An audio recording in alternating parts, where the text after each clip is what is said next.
Bonsoir.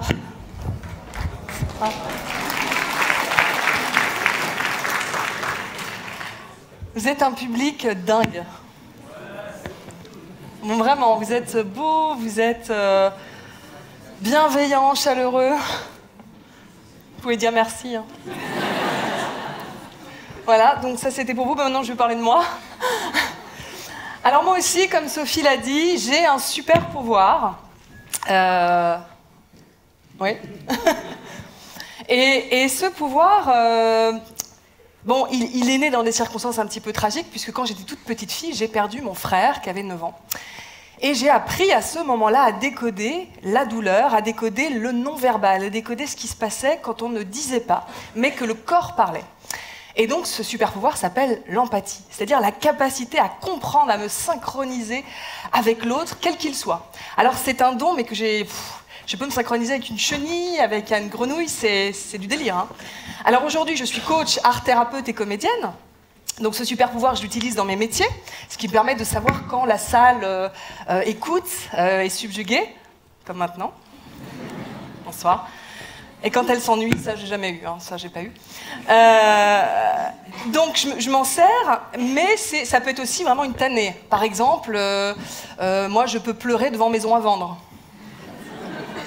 Il suffit qu'il galère à vendre le petit 2 pièces terrasse, ouais, il est mal décoré, ils savent pas comment ils vont s'en sortir. Stéphane Plaza arrive, hop, il maroufle, il redécore, ils le vendent, ils sabrent le champagne, moi c'est affreux, hein. Et petite anecdote aussi, mon mari est comme moi très empathique, et l'été dernier j'avais réservé en Bretagne un hôtel, un petit hôtel familial, puis on se dit finalement tiens on n'y va pas, c'est à Carantec en Bretagne, bon écoute on n'y va pas. Et d'un coup je lui dis on n'a pas versé d'art, et on est en plein mois d'août, comment ils vont faire? Tu vois? C'est pas une chaîne, tu vois, c'est pas Accor ou autre, comment ils font? Imagine tout le monde fait comme nous. Comment ils font? Alors là il s'assoit, et là on était en galère tous les deux, on a commencé à refaire les comptes. Et au bout d'un quart d'heure, on avait l'impression qu'on avait un petit hôtel en Bretagne. Je vous jure que c'est vrai. On s'est dit, ça va être une tannée, la saison est finie, les gens... Bon. Et puis après, on s'est rendu compte qu'on n'avait pas d'hôtel à Carantec, quoi. Bref. Donc, vous voyez, ça peut être vraiment un don ou vraiment une malédiction. Mais en fait, ce talent dont je vous ai parlé, eh bien, nous l'avons tous. Nous l'avons tous, cette capacité, mais... Je voudrais quand même vous faire un petit quiz, savoir un petit peu à qui j'ai affaire. Donc, ce qui va se passer, on va faire une expérience, je vais vous montrer des photos et vous réagissez librement. D'accord? Sentez-vous libre, hein, vraiment.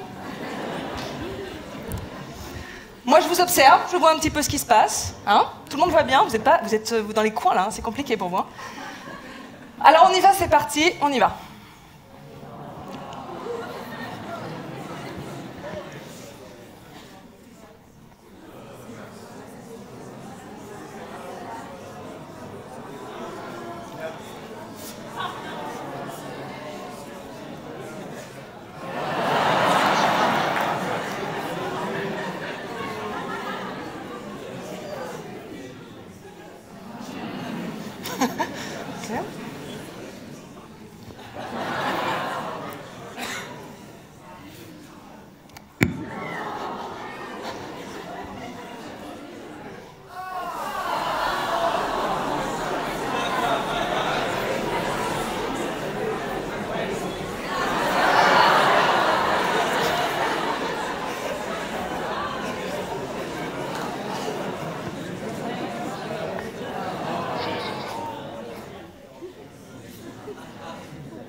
Ok, alors, on est quand même tous d'accord pour dire que, à part, j'ai remarqué, hein, j'ai noté, 2e rang, 3e rang, tout le monde a éprouvé, je plaisante bien sûr, tout le monde a éprouvé à peu près les mêmes émotions. Est-ce qu'il y en a qui ont jubilé quand ils ont vu la double fracture? Il y en a? Non mais entre nous, dites-le. Hein. Alors en fait, si vous avez jubilé, sachez-le, vous êtes psychopathe. Hein, je vous le dis. Comme ça, c'est posé. Puisqu'en fait, cette capacité dont je vous parlais, l'empathie, c'est une zone dans le cerveau, nous l'avons tous, et nous l'activons, en fait, quand nous observons l'autre, c'est-à-dire nous nous relions. Hein. Et les seules personnes qui n'activent pas cette zone, et qui même activent la zone cérébrale, finalement, du plaisir, hein, quand elles voient l'autre souffrir, sont les serial killers, les psychopathes. Voilà. Alors heureusement, on est quand même dans une société, vous voyez, c'est un peu Monsieur Jourdain, on fait de l'empathie sans le savoir, on est quand même dans un monde merveilleux.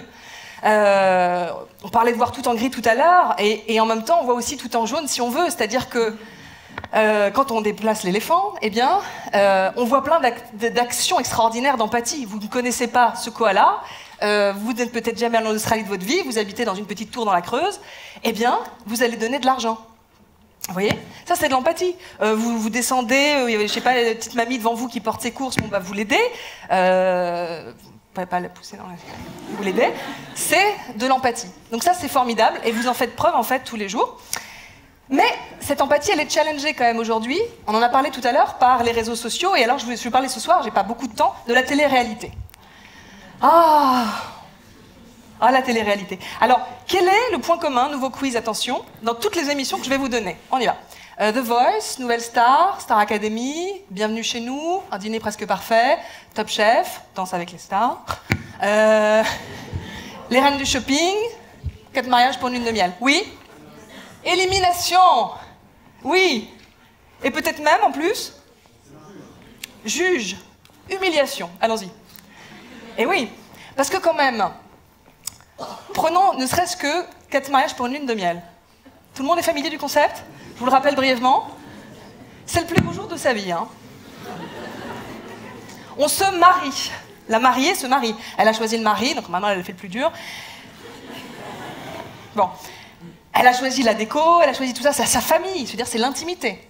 Eh ben, elle accepte d'être jugée par 3 autres mariés juges, ça s'appelle comme ça, qui vont assister à son mariage et qui vont donner leur avis sur tout. Et c'est pas en général « Oh, mais que t'as fait ça bien! Waouh! Oh, écoute, j'adore ce que t'as fait, c'est... » Non, qu'est-ce qu'elles font en général? Elles sont comme ça et puis elles jugent. « Ah, mais mon Dieu, mais regarde là, oh là là, elle a l'air d'une meringue. Oh,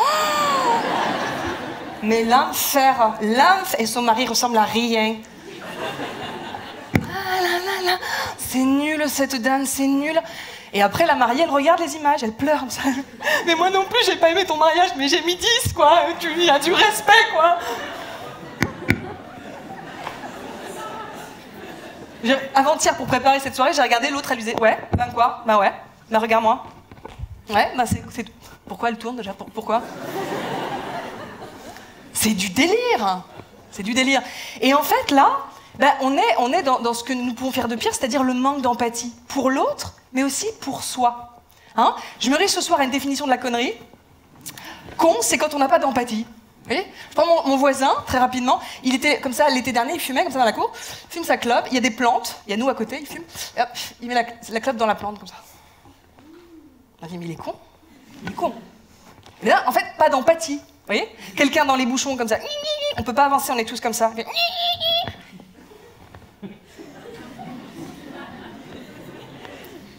Con. C'est ce qui vient naturellement, vous voyez? On pourrait se dire, ah, mais parce qu'il n'y a pas d'empathie, il n'y a pas cette reliance, la capacité à ressentir, tiens, ils sont tous, eux aussi, bloqués, finalement, je ne sais pas, arrêtons-nous, faisons un feu de camp, quelque chose. Bon. Vous voyez? Et donc, parce que je veux vraiment pas être trop longue pour mes petits camarades, je terminais là-dessus, finalement, l'empathie, on nous apprend quelque part quand même à la donner, et on peut se reconnecter, même si je vous l'ai dit, on est menacé par plein de choses. Mais la plus dure, c'est de se la donner à soi. Ouh, vous avez 4 heures. Non, je peux... L'empathie à soi, c'est-à-dire justement, ce qui fait que quand on se renverse par exemple du café sans faire exprès, on se dit pas « Oh !» Qu'est-ce qu'on se dit d'ailleurs en général? Quoi? Aïe, quel con! C'est ça. Oh, quelle conne, putain. Vous imaginez le délire? Je vous connais pas, j'arrive, vous renversez du café, je fais « Oh, quel con, putain! T'es con, pourquoi tu te renverses du café? » Bah, tu fais attention, quoi. Allez, on se fait ça. On se fait ça. Il y a un vendeur, il m'a fait la dernière fois, j'arrive, j'étais chez Zadig Voltaire, j'ai dit, excusez-moi, est-ce qu'il est imperméable? Il fait, ah non, pas du tout, on n'est pas chez Kawe, non.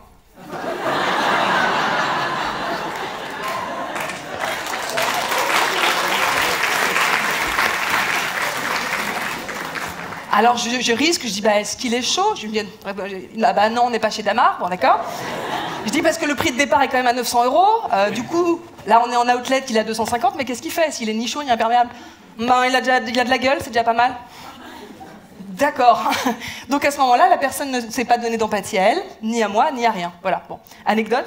Donc, pour terminer là-dessus, connectons-nous à nous. On a beaucoup parlé de déconnexion, connexion, etc. C'est le plus difficile, c'est un apprentissage de longue haleine. Arrêtez de se dire, c'est pas mal. Tout à l'heure, il a été dit, je ne nommerai pas qui,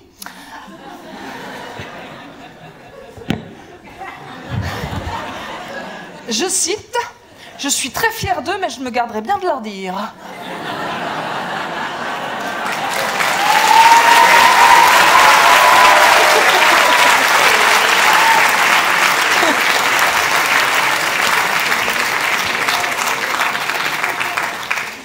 Alors, bah voilà, bah moi je vous le dis, je suis fière de vous, je vous aime, je vous trouve magnifique. Et puis je vais me donner de l'empathie pour terminer, regardez. Hop là, wouh!